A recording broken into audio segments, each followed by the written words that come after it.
Jeżeli właśnie kupiłeś swój pierwszy struk, to prawdopodobnie nie masz dużego doświadczenia w ostrzeniu i po prostu obawiasz się, że możesz zniszczyć ostrze.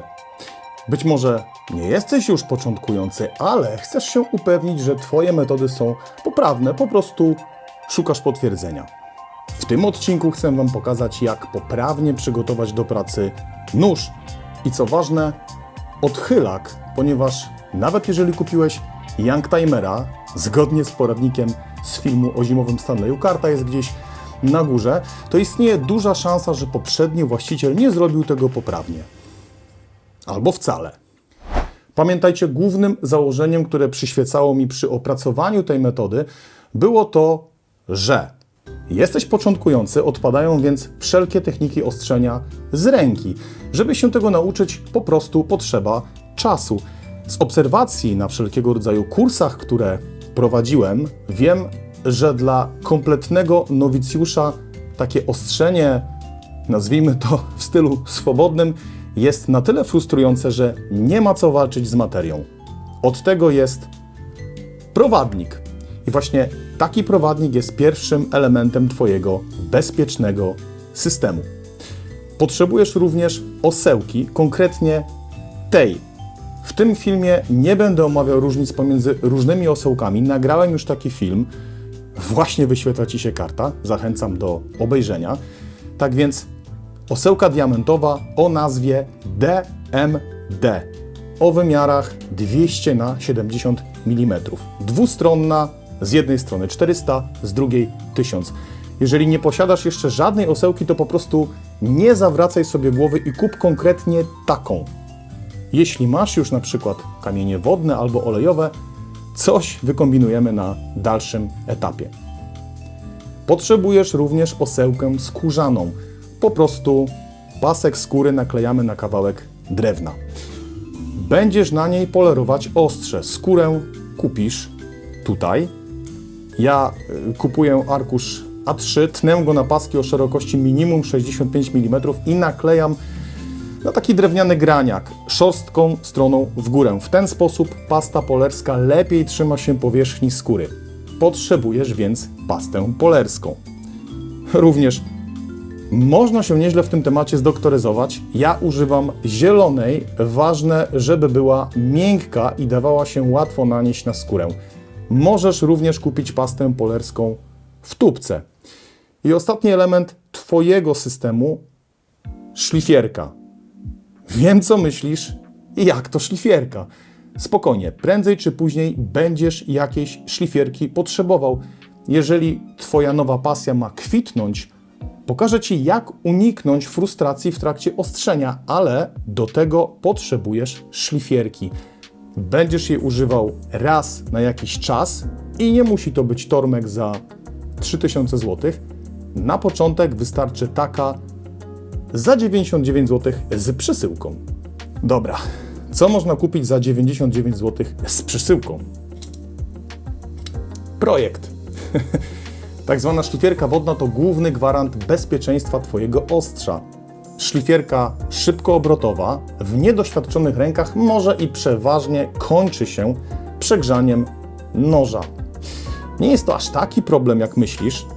Punktowe przegrzanie, no i oczywiście rozhartowanie stali jeszcze nie eliminuje narzędzia, natomiast rozgrzane do białości iskry, spadające na cieniutkie i suche strужynki, albo co gorsza, na wełnę stalową, myślę, że domyślasz się, co się może stać w malutkim warsztacie, w którym nie ma miejsca na osobne stanowisko, tylko do szlifowania.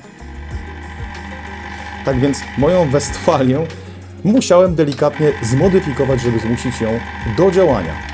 Najważniejsza modyfikacja – kierunek obrotów. Poprawny jest w kierunku ostrza. Producent miał na ten temat zupełnie inne zdanie. Musisz więc zmienić kierunek obrotów. W przypadku tej szlifierki wystarczy odkręcić kilka wkrętów od dołu obudowy i jeden chytrze ukryty u góry. Po ściągnięciu górnej pokrywy naszym oczom ukazuje się nic imponującego. Pamiętaj, wszystkie prace wykonuj beznapięciowo. Żeby odwrócić kierunek pracy silniczka, wystarczy przełożyć wirnik.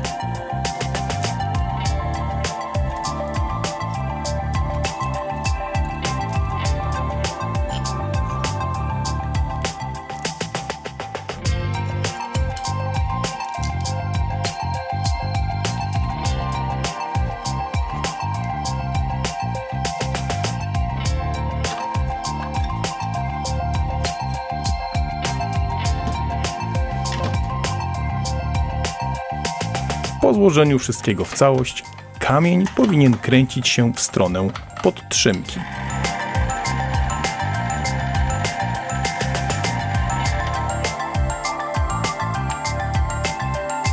Pierwszy krok za tobą.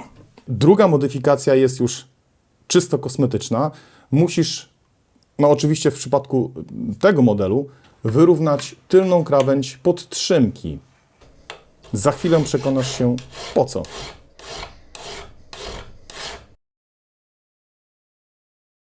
Dobra, szlifierka gotowa do działania. Zanim jednak jej użyjesz, musisz przygotować nóż. Zrobić mu taki format C2. Żeby właściwie naostrzyć nóż, plecki muszą być płaskie i wypolerowane. W przypadku starych noży może zaś potrzeba usunięcia płytkich wrzer, które mogły pozostać po odrdzewieniu. Jeżeli wrzery są głębokie, szkoda czasu. Rozejrzyj się za nowym nożem. I taka porada ode mnie. Zacznij szlifowanie plecków od granulacji 1000. Nowe osełki diamentowe są bardzo, że tak powiem, jadowite. Zacznij od strony 1000, bo prawdopodobnie to wystarczy do szybkiego wyrównania noża. Granulacji 400 użyj tylko w sytuacji, kiedy nóż ma wrzery albo ktoś już coś namajstrował przed tobą.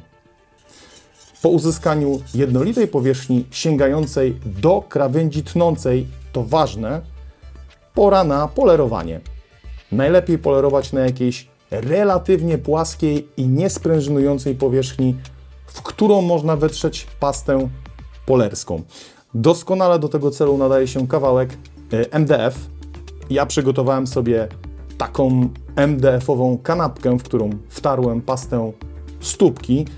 Może być również krawędź prostej deseczki. Nie musi być jakoś bardzo ostrugana. Mocno dociskaj nóż do powierzchni MDF-u.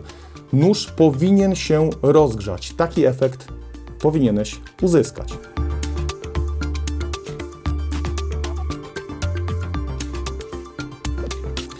Teraz możesz zająć się przygotowaniem krawędzi tnącej. Ale zróbmy to porządnie.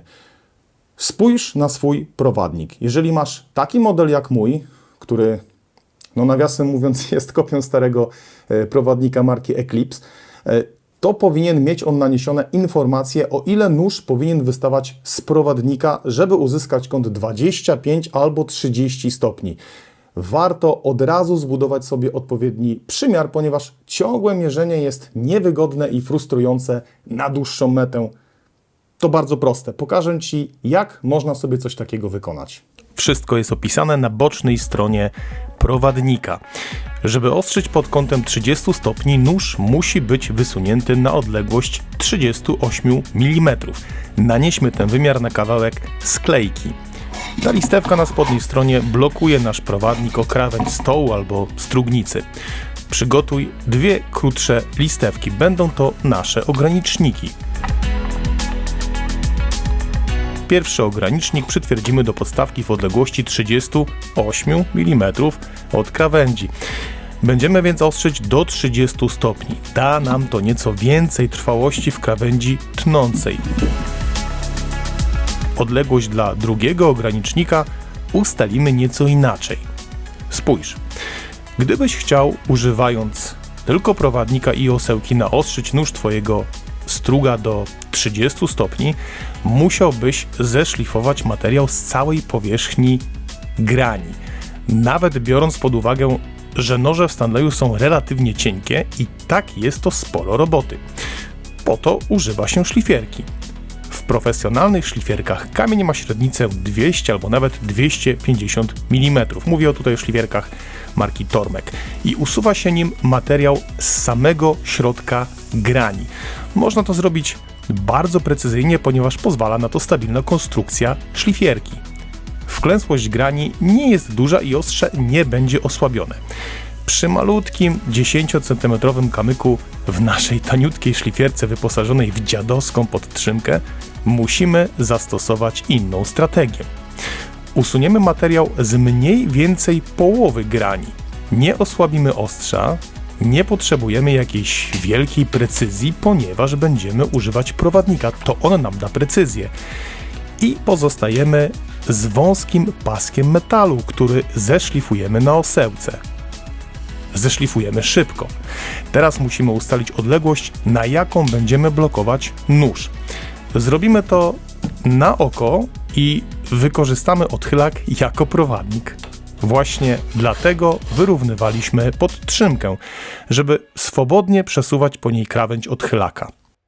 W moim przypadku ogranicznik przytwierdzam do naszej sklejki na odległość 65 mm od krawędzi. Czas na ostrzenie. Najpierw sztuczka z odchylakiem pełniącym rolę prowadnika. Ustawiam ustaloną odległość.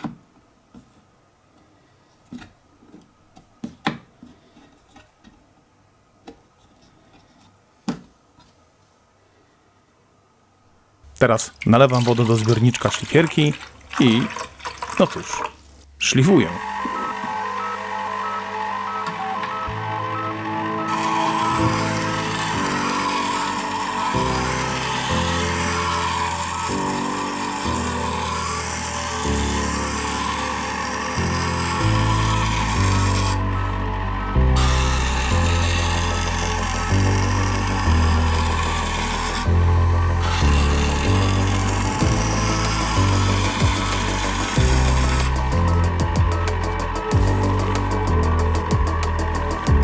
Po zebraniu plus minus połowy grani noża przechodzę do osełki i prowadnika. Ustawiam prowadnik na 30 stopni i szlifuję na stronie o granulacji 400 do momentu uzyskania wyraźnej ostrzyny na krawędzi. Przypominam, że ostrzyna to taki wywinięty zadzior, który powinien pojawić się na tylnej stronie noża.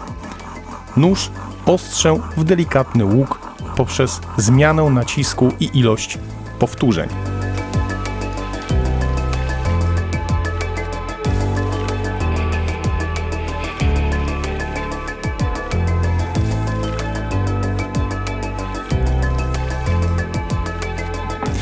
Teraz skracam wysunięcie noża z prowadnika, wystarczy o grubość linijki. W ten sposób będę szlifował tylko samą krawędź tnącą. Odwracam osełkę na stronę z granulacją 1000 i zmieniając nacisk robię dosłownie jeden przejazd.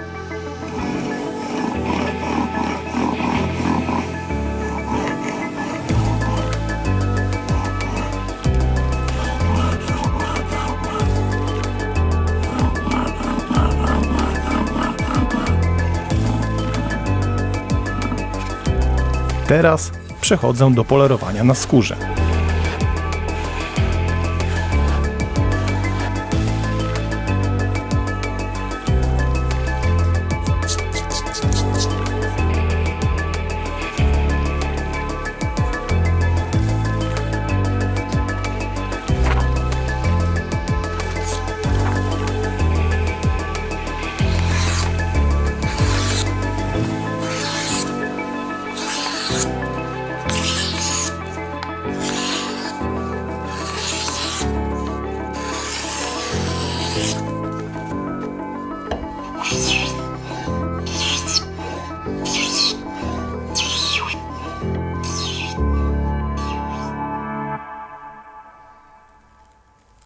Pozostaje kwestia odchylaka. Odchylak musi ciasno przylegać do plecków noża.